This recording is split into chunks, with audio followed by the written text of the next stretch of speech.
Hello and welcome. This is part one of a soon-to-be four-part series on writing the new SAT essay. Full disclosure, videos for parts 2, 3, and 4 are currently in development. The lessons themselves are complete, but getting this content onto YouTube is a new venture for me. I'm totally enjoying the process, but it does take some time. So if you're really interested in learning more and can't wait, I will have some more information on where you can get some additional resources. This video is brought to you by me, Elizabeth Yoshida, and I'm the creator from the Test Prep Spot. And if you can hold on long enough, my face will make a cameo at the end.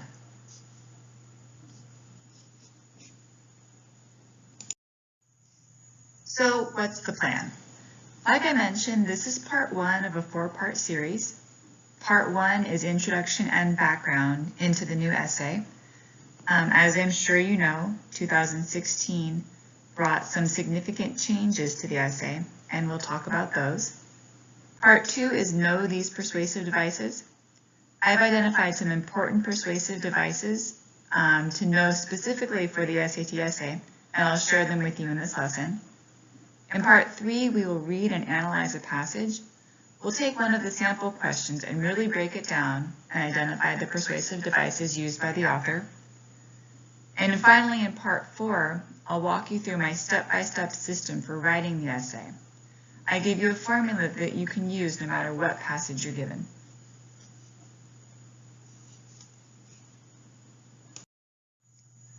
Like I mentioned earlier, I'm Elizabeth Yoshida, a public school teacher and private tutor. I have a master's degree in education and plenty of experience breaking down complicated topics. This lesson has two main purposes.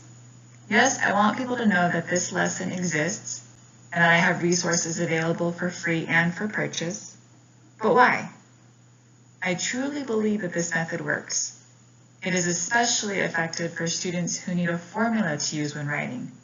But really, even the advanced writer could benefit from getting started with this method and using it as a base or starting point. Take what you get from this method and then add your own twist. More information about me and my products can be found on www.testprepspot.com, Amazon, and Teachers Pay Teachers.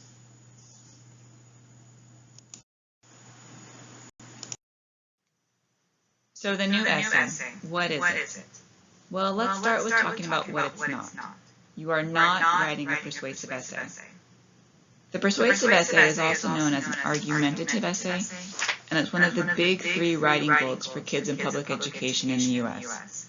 Just for fun and to complete this explanation, the other two writing goals are explanatory, so that would be your research paper, and also a narrative, which is a story based on real or imagined events.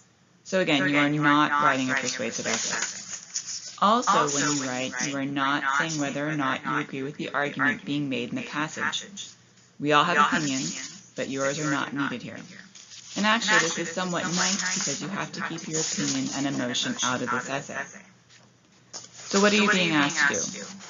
You are being asked to first read a persuasive or argumentative passage in which the author makes a clear argument.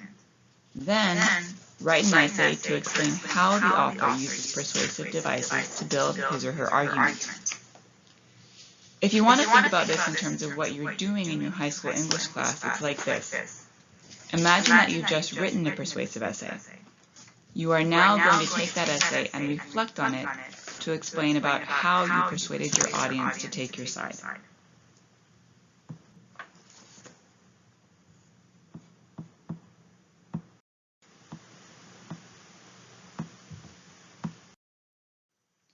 So this leads us to the prompt. In this sense, another word for prompt is direction or goal. The great thing is that the prompt is the same every time. So it's important to develop a good understanding of what you're being asked to do. I put the prompt on the right side of this slide, but I'm not going to read it. Feel free to pause this video and do that yourself, but here's the gist. You need to be able to read and understand the passage.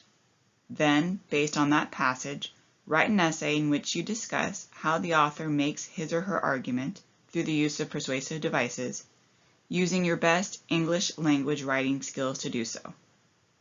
So that's the prompt. Now let's talk about expectations.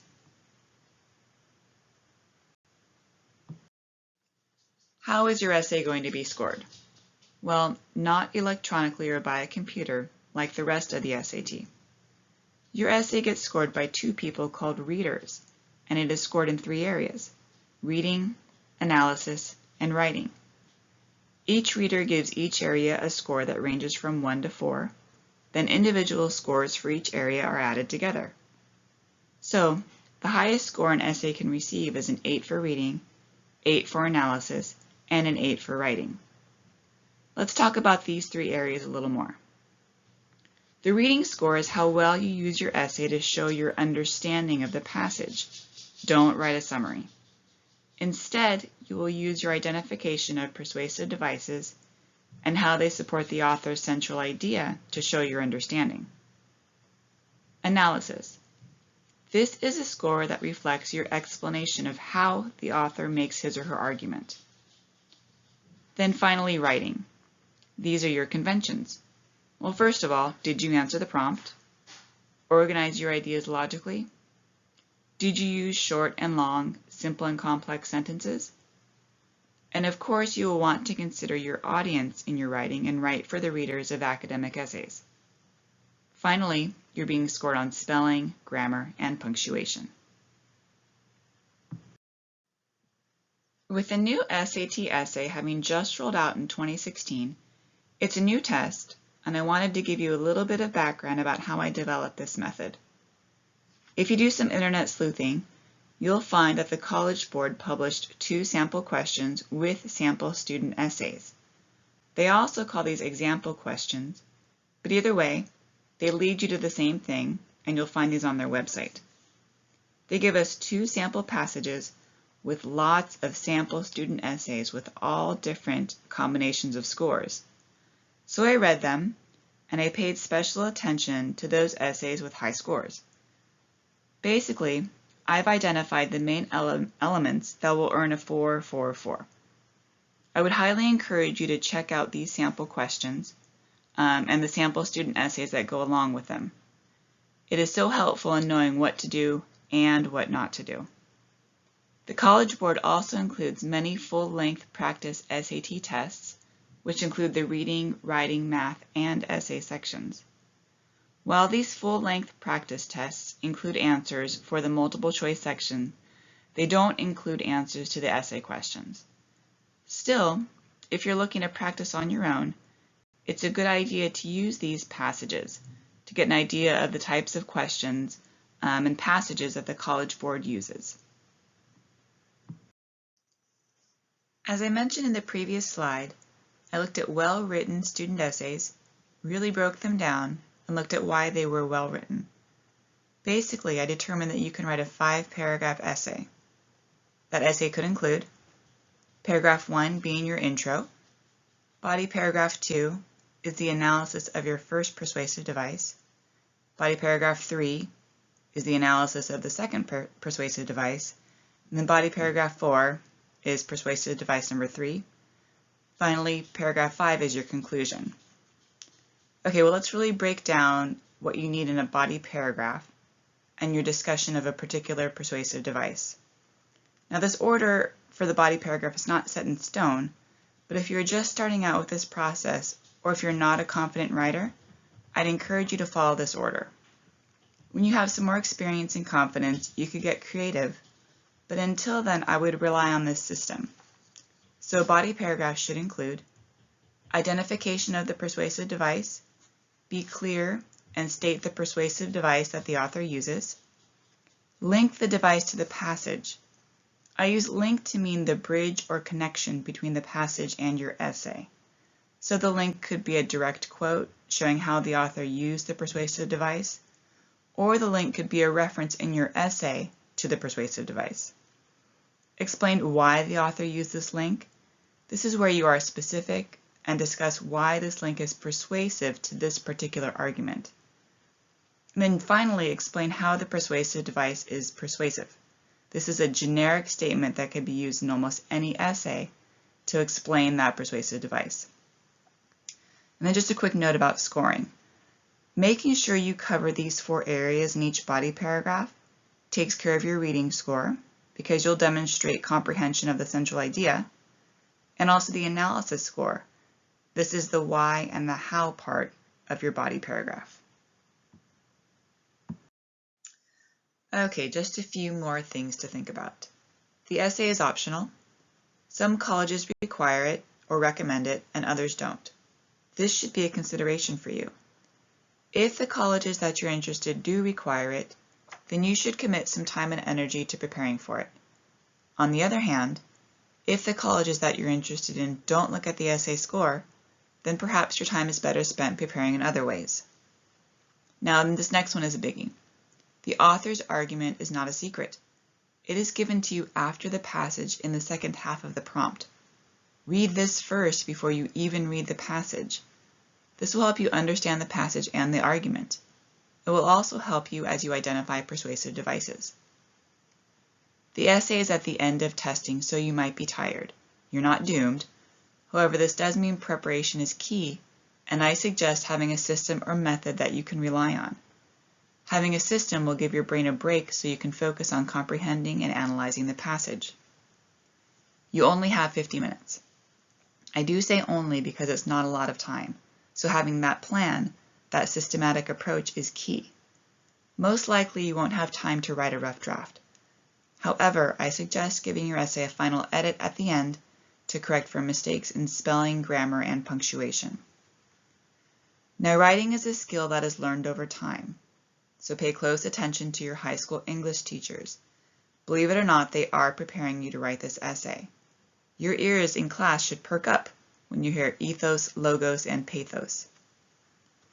The College Board isn't going to trick you. They will give you a passage with numerous persuasive devices so that you can write your essay.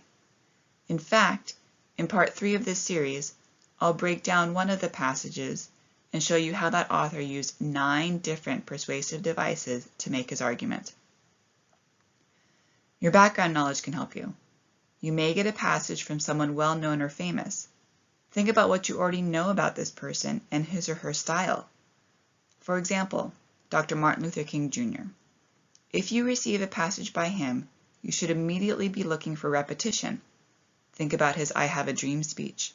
He was a master at using repetition as a persuasive device. Finally, make sure you write neatly so that your essay can be read. Handwriting isn't mentioned in the scoring criteria, but I have to think that an essay that is legible is better at communicating those areas that are being scored: reading, writing, and analysis. If the readers can't read it, they can't score it. Also, you want to treat your readers and the SAT with respect, and writing legibly shows that. A final note on handwriting and the readers. They read lots of essays, and they may get to yours at the end of the day. An essay that is difficult to read will only add to their fatigue, and may even cause the reader some frustration. This isn't what you want. So do all that you can to make sure your essay can be read easily. So what's next? Like I mentioned earlier, I'm working on videos for parts 2, 3, and 4 currently. I went back and forth with either waiting until all of the videos were done and then putting all 4 parts out at the same time, or putting the videos out as they are completed. I decided that since we're in the middle of SAT season and I'm producing at the rate of 1 video per week, that I should put the videos out as I finish them. I decided to let you make the decision about where you want to go from here. You can choose to wait for the videos that are coming, or you could go to my website, Amazon, or Teachers Pay Teachers for more resources. Full disclosure, I am doing these videos for 2 reasons, and I think I've already talked about them. I put a lot of work into my product, and you can find them in book form or as downloadable PDFs. I sincerely think they are valuable, user-friendly, and can help you. I'm also using these videos to let people know that these products exist and to show you how they can be used. So here is a sincere thank you for watching, and I hope you found this useful. Here are the 3 places that you can find out more. I promised a cameo at the end, and here it is. That's me. If you would like to contact me, please do so. You can reach me at www.testprepspot.com, or you can send me an email at testprepspot@gmail.com. Thanks again.